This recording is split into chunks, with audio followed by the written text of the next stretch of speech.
We have with us today Lieutenant Governor John Garamendi is here today. Yeah.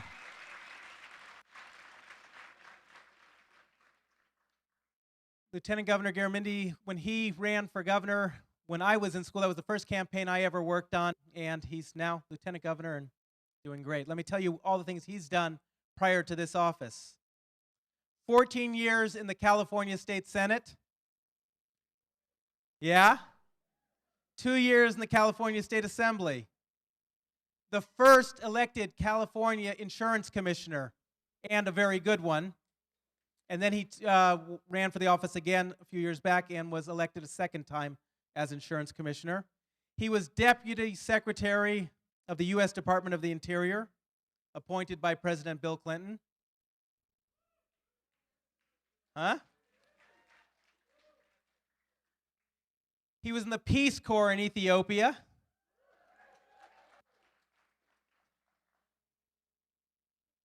He received his MBA from Harvard.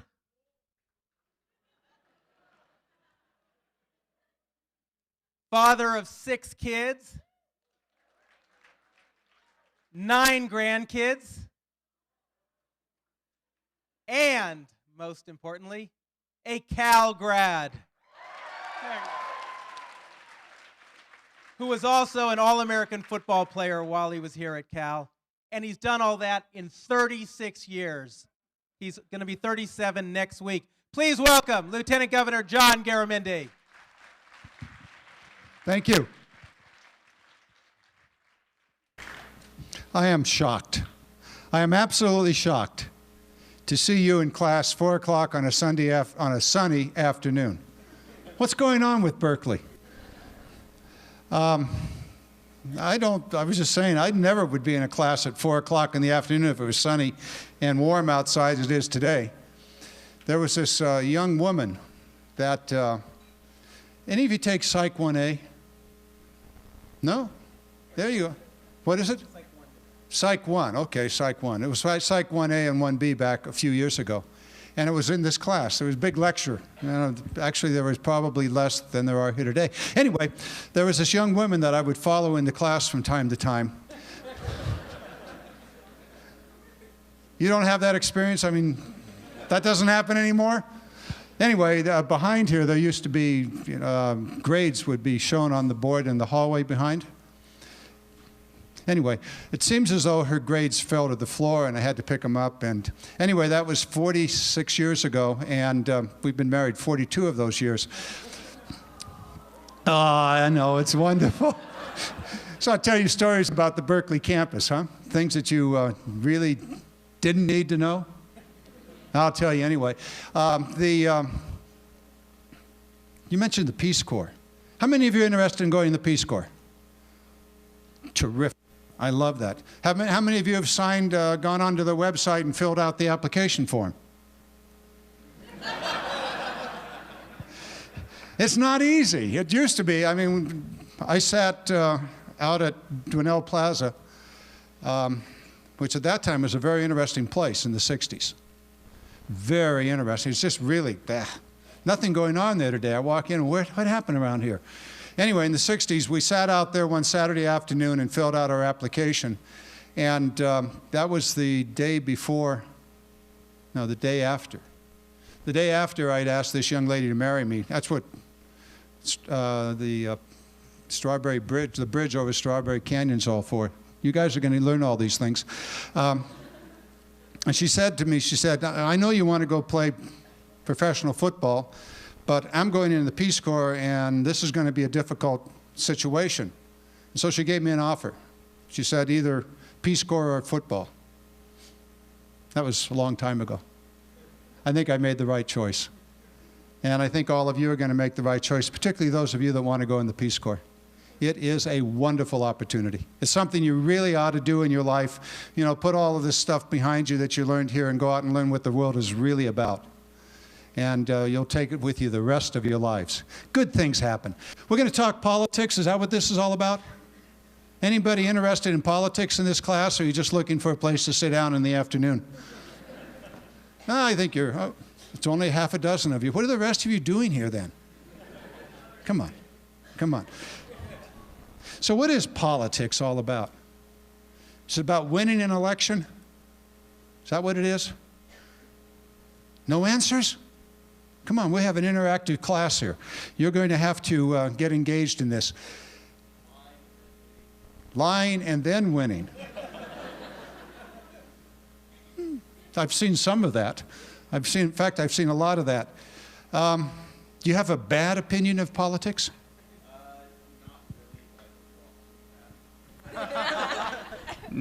Not, but I think most politicians are full of crap.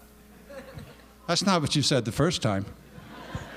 It is what I said the first time. No, you said all politicians are full of crap. Yeah, you stand corrected. And what's your major? Okay. How many of you are history majors? I wish I'd taken history here instead of business. Really, really, if I had, I think I would have been better at what I'm doing. Because the history of this nation, the history of other nations, and what has happened and how it came about is absolutely important in politics. What if President George W. Bush had studied history? What if Rumsfeld had known a thing about the Middle East and the history of the Middle East? You know, it's important. What you're doing is really important, because it won't be too long before some of you will be in that position of working in, what did you call this field? Some of you are going to find your life in politics. You're going to find that you're going to be involved in the political processes of this city. Incidentally, Berkeley's not changed in 40-some years. Last night was pure Berkeley, 100% Berkeley. How many of you were down there? What are you guys doing? I mean, this is fun stuff. Get out, demonstrate, things to do. Pure Berkeley. Okay, here's what we're going to do. We're going to talk about the presidential campaigns. We're going to talk about campaigns that you need to be involved in. I'm not talking about the presidential campaign. I'm talking about involvement. I'm talking about what you need to do if you care about this university. You see, I'm a regent. It's one of the things that comes with being a lieutenant governor. I get to be a regent. And I've always thought about, what are those people doing? Why are they thinking that way? What are they doing? And then over the last year, being able to work with some of the students on the issues that come before all of you. And I want you to understand a couple of things as I see them, some of them historically. We've got a very interesting situation in this nation. One that is going to cause you an awful lot of problems in your days ahead if we don't deal with them. Certainly the war. The war is an absolute disaster for this nation. Historically, those of you that are studying history now, some of you are going to write the history of what's happened while you were at this university as an undergraduate. And you're going to write a story of a great American disaster. When I was here, as you are today, it was the Vietnam War. And because people didn't understand history, we got into that war and all the troubles that came as a result of it. And some of those are still with us. And in fact, it's thought by some that the reason that we're in the Iraq War is a result of a misunderstanding of the Vietnam War. So you really need to understand. You need to really understand and leave this university with a very good understanding of what is going on historically and at this moment. I suspect most of you, any of you supporting the war in here? Okay. You had your one question. Supporting it initially or supporting it now, whatever, it's a very, very serious mistake for us. It has managed to obligate us to a fortune that each one of you are going to get to pay the rest of your lives. And it's also obligated us has harmed us as we try to continue the American leadership in the world. Our reputation is largely destroyed in many parts of the world. And as a result, things that we need to do as human beings in this world, we're not able to do. How many of you are involved in the effort to deal with the global climate crisis? What do I mean by involved? Well, how many of you turn off your computers at night? How many of you have computers? That's the first question. Good for you. How many of you have changed out your light bulbs to fluorescents? Good for you. How many of you are taking public transit rather than driving your cars across? How many of you have a car? So you asked, what do I mean involved? There's your answer. You are involved. What else are you doing besides these things that are personal in your life? Very important fundamental decisions and issues are before us. And we work those out in what my friend over here says is a crappy field. I must tell you that the political arena is the most exciting and fulfilling of all tasks that you can do when you leave this university. It is the most exciting, the most fulfilling of anything you can do. You know, I graduated in business, and I thought, oh, I'll go off to be a business major and a businessman, and I'll go make some money. And then I met this woman, and we went off in the Peace Corps and found a different way, a different path. And it eventually led to a political. I was 27 when I ran for the assembly, and won by simply walking door to door in an area that stretched from Lake Tahoe to Mammoth and Sacramento to Modesto. You can do that. And when you do that, you'll find yourself involved in one of the most challenging of any activity a human can do. Because politics is really about working with, in this country, working with communities to set the future of that community. And what more worthwhile thing is there? You know, what is more worthwhile than to be able to involve in making decisions about water programs, about education, about the priorities of war or peace? These are things that you can do if you choose a life in the political arena. And it is anything but crappy. It is a very fulfilling and extremely important activity in our lives. In your community life, in your family life, there is not a thing that goes on in your daily life that's not influenced by what politicians do. It's not just what you see at the Berkeley City Council and whether there's going to be, how you're going to deal with the Marines. That's a piece of it. But it's also about whether you're going to pay ever higher fees. It's about how we're going to finance the education system. Where will we get our water? How do we deal with global climate change? What will this nation do to get out of the war in Iraq? How do we deal with terrorism? And by the way, whatever happened to the Bill of Rights? These are things that are involved in your life and affect you every day in your life. And I suspect the reason that most of you are here in this room and not out doing what I would have done on a sunny afternoon in Berkeley at 4 o'clock. No, I would probably not be here. But you are. And I suspect you're here because even though you're kind of quiet right now, you care deeply. You care deeply about what the future, your future and the future of Berkeley, the future of this institution, California, the nation, and some of you, I suspect, are thinking globally. And that's good. That is really, really good. A couple of things I want to share with you that are specifics. How many of you heard of the California state budget? Okay, how many of you know what the level of the deficit is? 2 of you? Okay, how many of you know what $1 billion is? Okay, you know the number of zeros? Okay, multiply it by somewhere either 14 to $16 billion deficit. Does it have any meaning to you? I doubt it. I don't think it has any meaning to most anybody It's a big number. Yeah, we got a lot of numbers.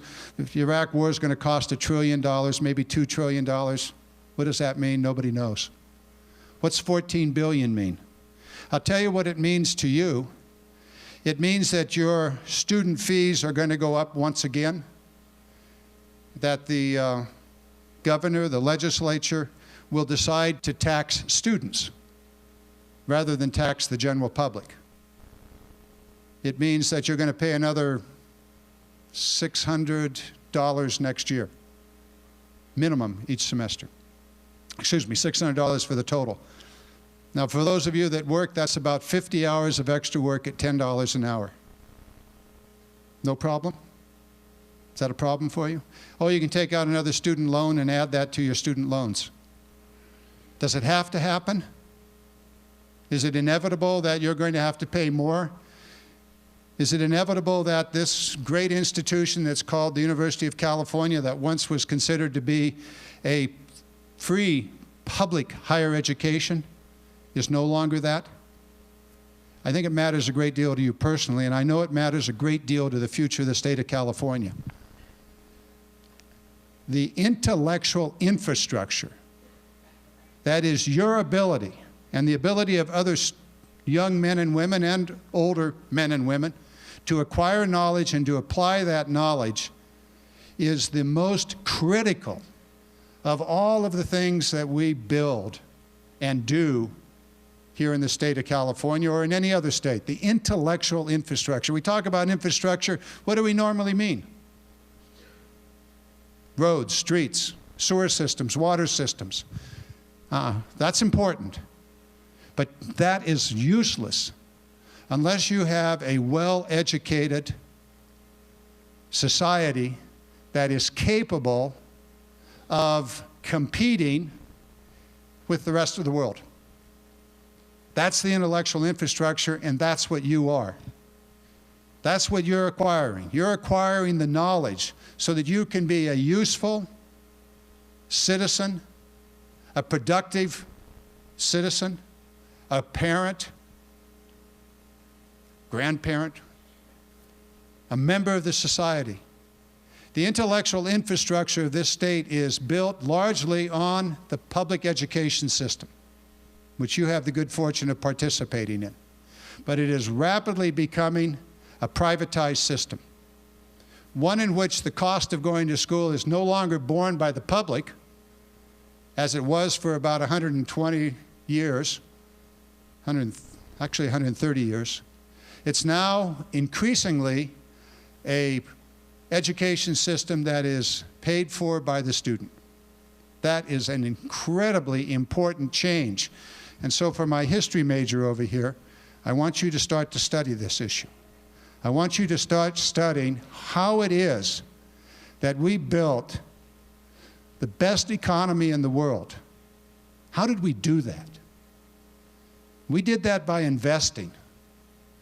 There was we, and I guess I'm included now, but certainly my parents, my grandparents, and your parents and grandparents, and others who were here in California invested. They took a good portion of their immediate wealth and decided not to spend it today, but rather to invest it for tomorrow. And the principal investment that they made was education. The doors of the University of California are going to slam shut on somewhere between 5,000, up to 5,000 young men and women who could go to this university because they are academically prepared, will not be able to get into the university if the budget of the state of California is maintained as it is today. For the state university system, it's 10,000. That's 10,000 teachers, scientists, businessmen and women, academicians that are not going to be available 4 years from now to participate in the California society and economy. And it also happens to be the lower, middle, and the lower economic classes that will not get into the University of California or the state university system. This is a big, big problem. And it's a problem that is yours. If you love to pay additional student fees, do any of you do? Any of you supporting a higher fee next year? Okay. Then here's what you need to do.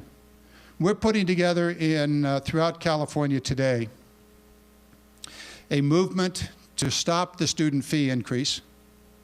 At the next Regents meeting, a resolution that I have authored will be taken up, and that resolution will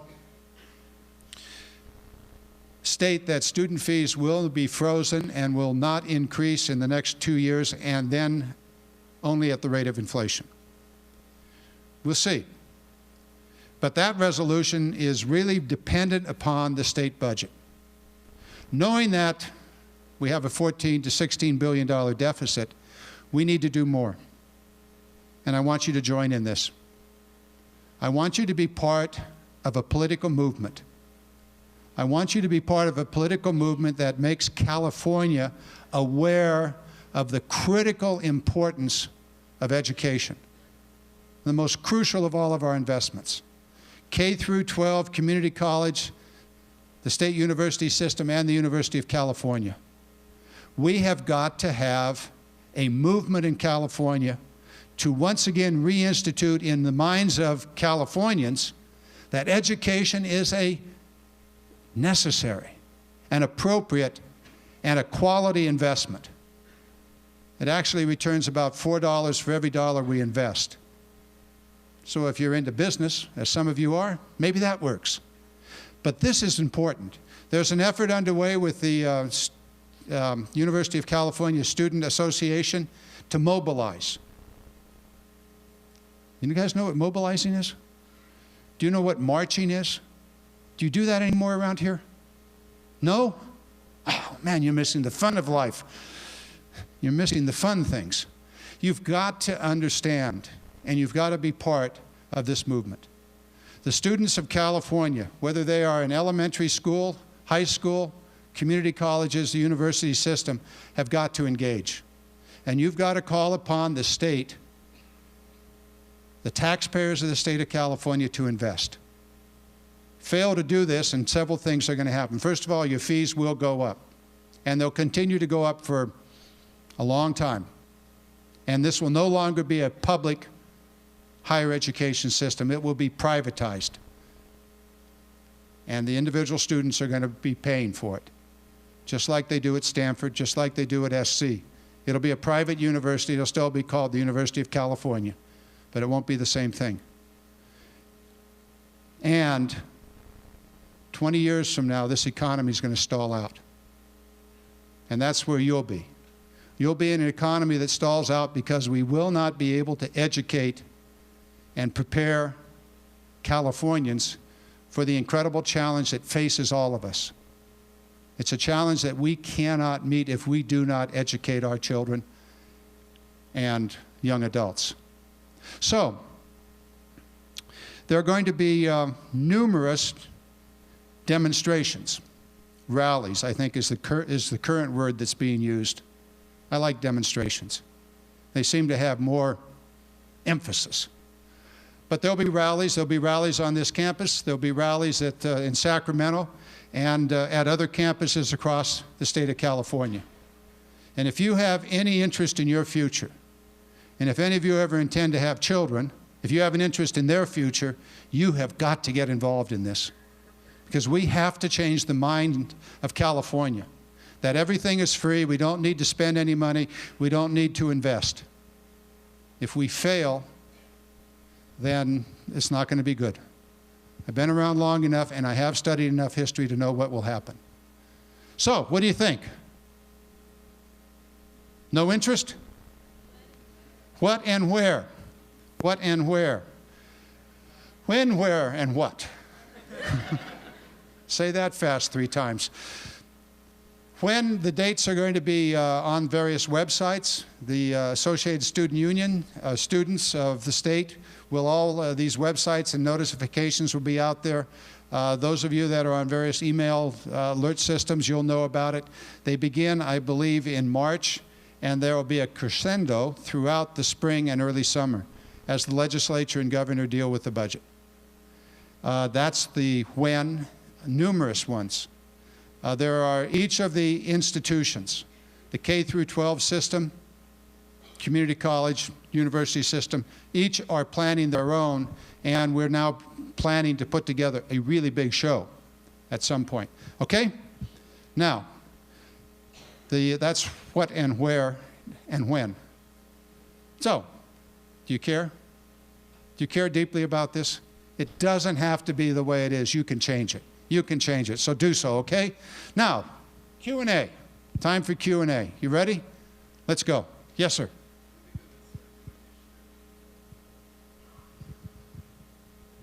There's a new initiative out there that's being put up that freezes student fees, exactly, almost the same. I think it is the same as what I proposed.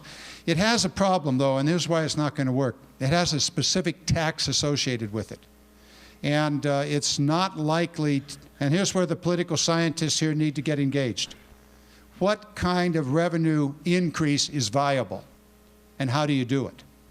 And my personal opinion is that the revenue increase that they have there, which is a millionaire's tax, a 1% increase on those who earn more than $1 million, it sounds good, but it's extremely volatile. It moves up and down with the economy, and that's one of the problems we have now, is our current tax base moves up and down with the economy, and you have good years and bad years and chaos as a result. Yes?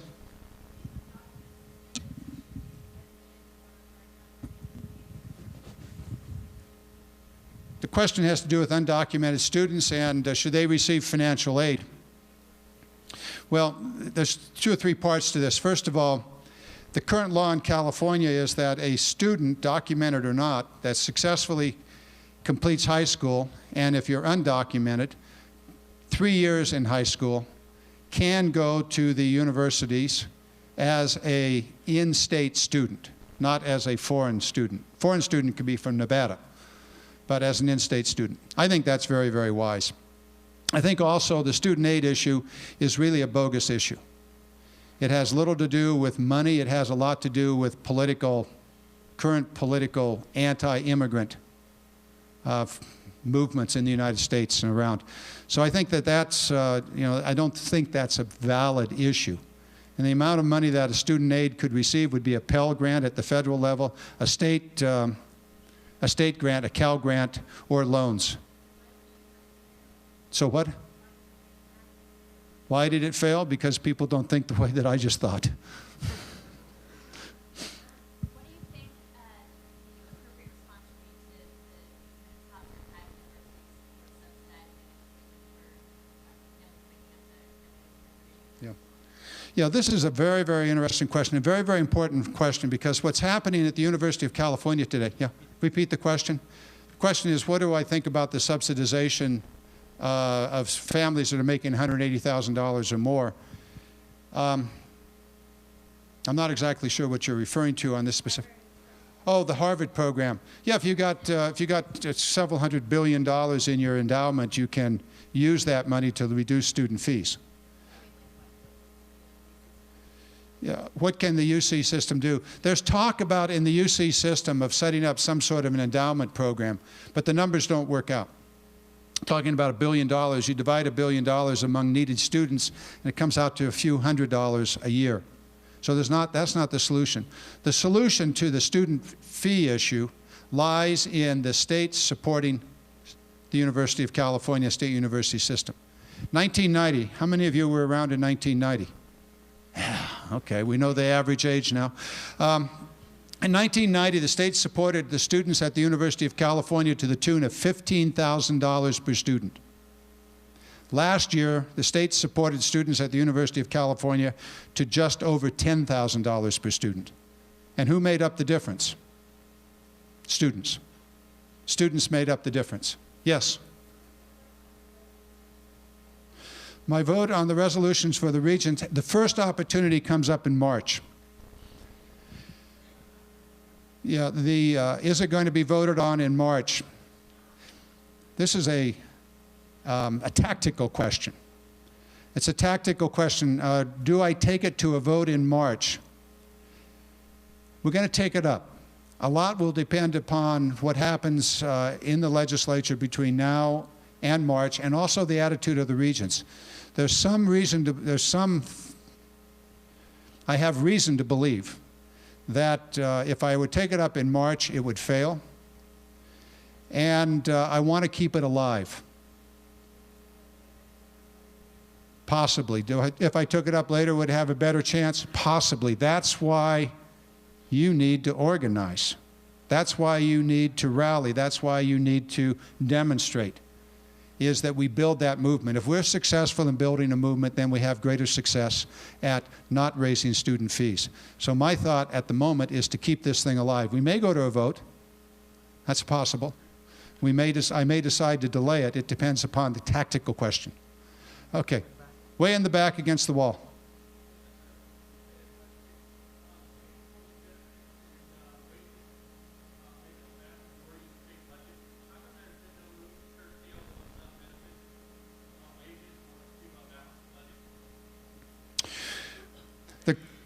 Maybe all of you heard the question. The question is about state employees' wages and benefits that make up a large part of the budget. Actually, it doesn't. The largest part of the budget is the educational system. Some of that is state employees, as the University of California State University system. The other part of the budget is the, I guess this would qualify, state prison system, prison guards. We spend more money on prisons now than we do on higher education. Huh? We do. The second, you may be right as I think through what you're saying. Actually, there will be curtailment.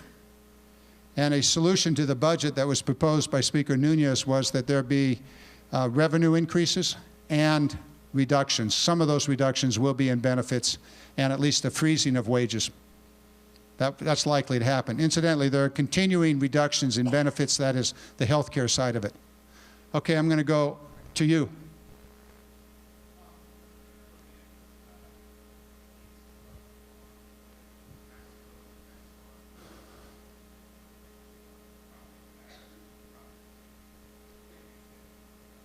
Sure. The question had to do with changing or reforming the tax system in the state of California, specifically Prop 13. Prop 13 has become a, I don't know, a religious thing. It's a belief, faith, an article of faith, if you will, and it would be very, very difficult to change it. You have to go to a vote of the people.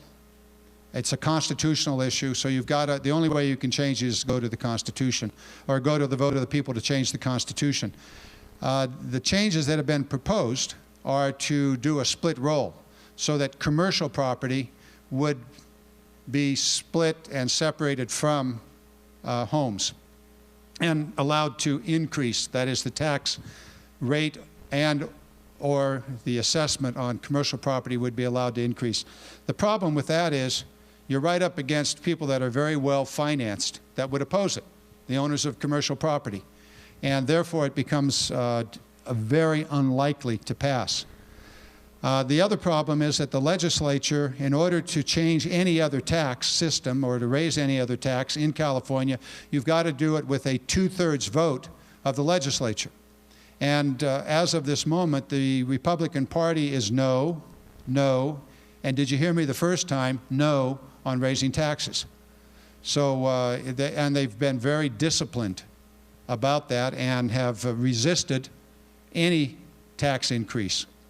So, and that puts us in a bind, and that's why I say we got to change the mentality, the thinking of Californians, and that's why you're important.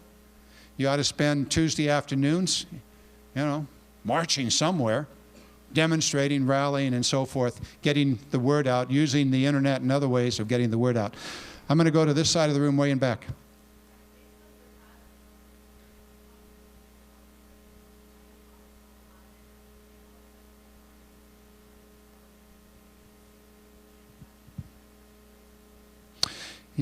Given my experience, our marches, rallies, various protests, all of which are peaceful, I'll add that, are they effective? The answer is if the message is clear and the direct and to whom it is directed is appropriate, targeted, well placed, it's very effective.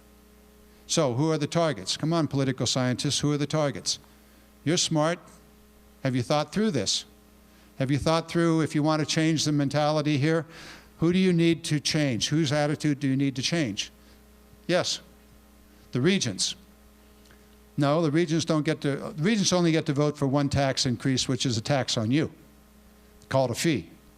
And that's not going to solve this problem, but that's one place. The regents are one place, yes. The people. Anybody want to define the people? The voters? Yeah, you're getting closer. The legislators? Yes. Other students? Okay, anybody else? The media?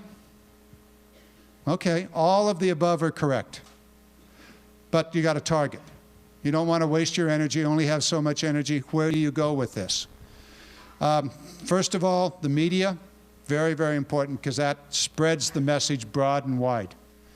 And the second thing is you better have a good message. Why? Why do you want to do this? Why is it important? So forth. We've actually pulled together a group that is focusing on message. What is the message that we want to use here to address this issue? The second thing is you want to change the minds of those people that you need for the 2/3 vote.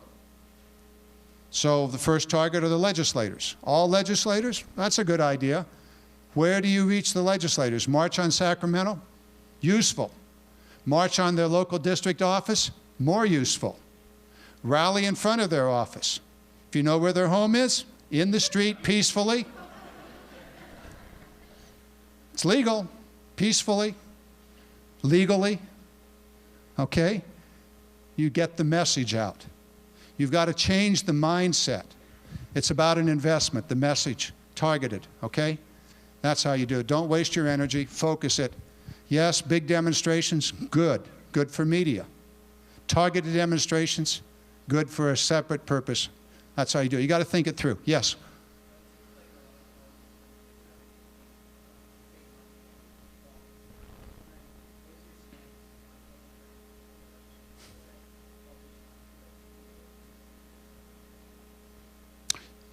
The question had to do with public financing of elections. What's my stand on public financing of elections?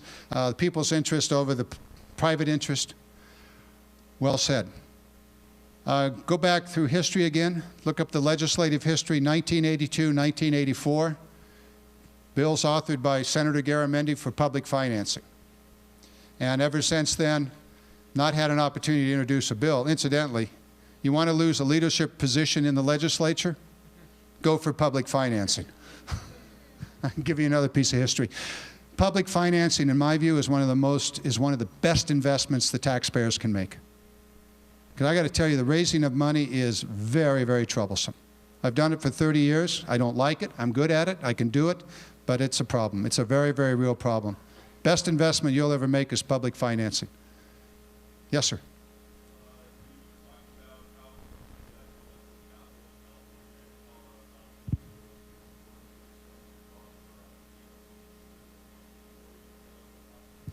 Yeah, very, very good. The question is a very good one. Intellectual capital, the need to educate our own students here in California, in the United States, and what I think about H-1B visas, importing intellectual capital. Very, very good idea to import intellectual capital. You take a look at what's happened with the economy here in the Bay Area, and I think just under 50% of the new high-tech and biotech businesses are created by imported intellectual capital. People that have come to this university from all over the world, gotten their PhD and stayed here. Last year, every PhD candidate that got their PhD last year from this university, after the month of February, could not get a job in the United States. So all of the money that we spent, all of the effort we put into those incredibly intelligent people, they left because they could not get an H-1B visa. That is stupid. This is really stupid. But that's what happened because the limitation on those visas was totally used by the end of, I think, January or early February. There were none left over. Wait a minute, who's thinking here? Anybody thinking in Washington? It's really stupid. we have prospered in this nation immensely from men and women from around the world that came here, got their education, stayed here, and created an incredible economy. Does that leave room for the rest of us who are from California? We have plenty of room, if we finance the education system.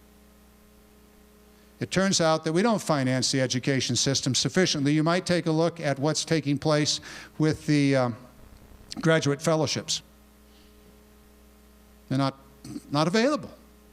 The TAs, the research assistants, we don't have them. They're 16% less now than there were 5 years ago because we don't fund it. This is really bad public policy. Brings us back to the intellectual capital question. Way over there on the far side in the white shirt.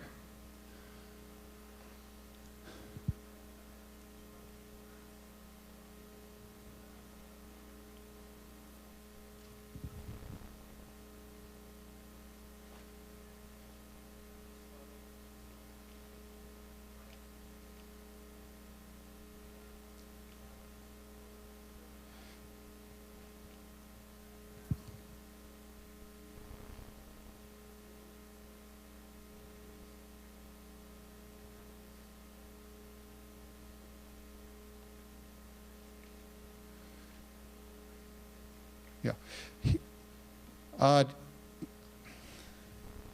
How many of you are in the graduate business school, law school, all undergraduate? Do you have any idea what the fee is going to? Your question had to do with the finances of the university, the impact of fees, and on availability, professor salaries, graduate student fellowships, and so forth. How many of you are planning to go to law school here? Okay. Bolt, do you have any idea what the fees are going to be?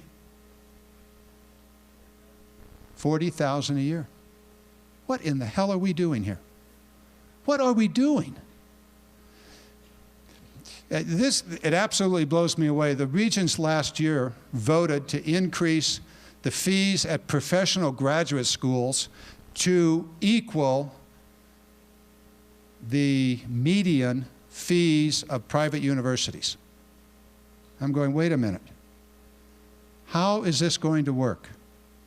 How does this work? Think it through. We had quite a debate about it at the Regents level, and as I recall, there was one vote against this. No, there was several of us. I think there were 4 or 5 of us. It is a very serious slamming the door on a whole cohort of the student population. You're looking at, do you have the money? Do your parents have the money? Anybody sitting around with $40,000 available? You have it? Okay. We'll ask him for a loan, but who has $40,000 a line? And that's the fee per year. And then you want to do what? I assume you want to eat. Sleep someplace. That's another $15,000. The door is slammed shut on a whole group of people. More broadly to your question, the regents also voted to, over a 3-year period, raise the salaries of professors and others who are teaching at the universities. That is likely to stall out and not happen as a result of the budget issue, which creates a major problem on the recruitment and retention of those people. So that's another problem. Yes, sir, yours.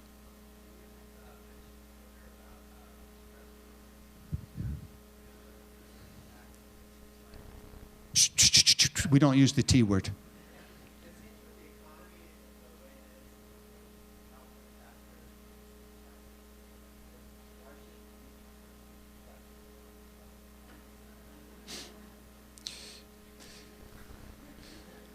The question, I'll repeat it. Why should, we're being taxed too much, and why should we raise taxes when you guys are, what was the word you used? They can't balance the budget. Very good question. And Any of you studying economics and political science, raise your hands. Okay.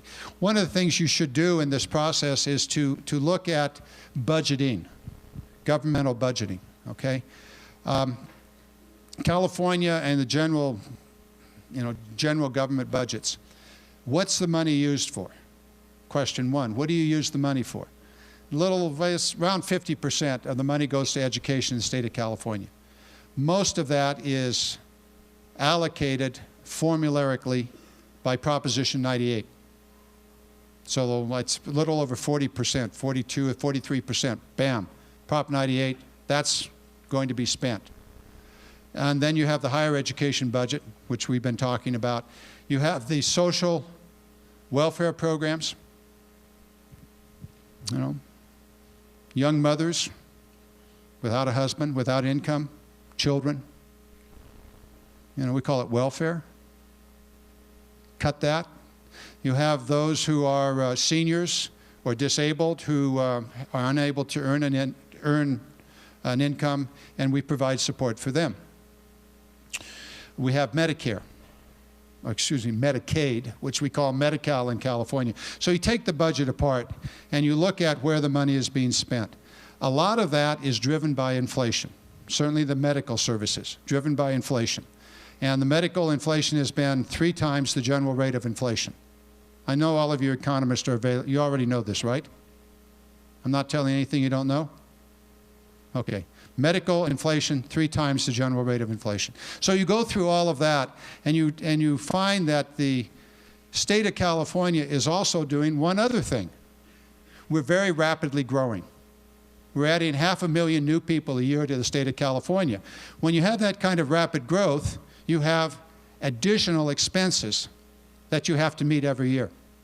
For example, education, streets, sewer systems, water systems, to handle the additional population. So you go through all of that, and you find that if you're going to be able to meet the needs of the state, you need to continue to spend, and often you need to spend ahead of the population.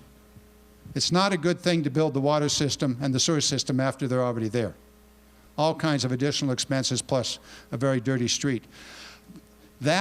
You look at all of that, and the investments that we make in people that are elderly, people that are sick, and so forth, in education and so forth. These are expenditures that we need to make.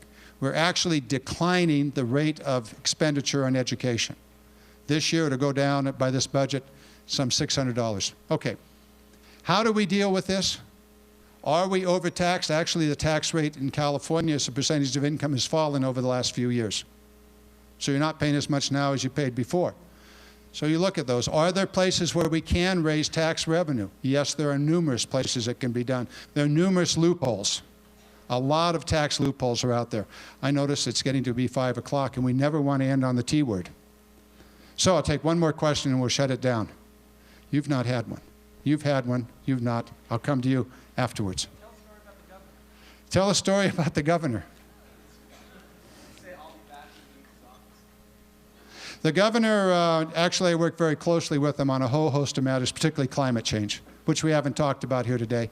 I want you to take from this a couple of things. One, you are among the very fortunate people in this state. You're going to the greatest university in, I think, the entire world. And you have, yeah.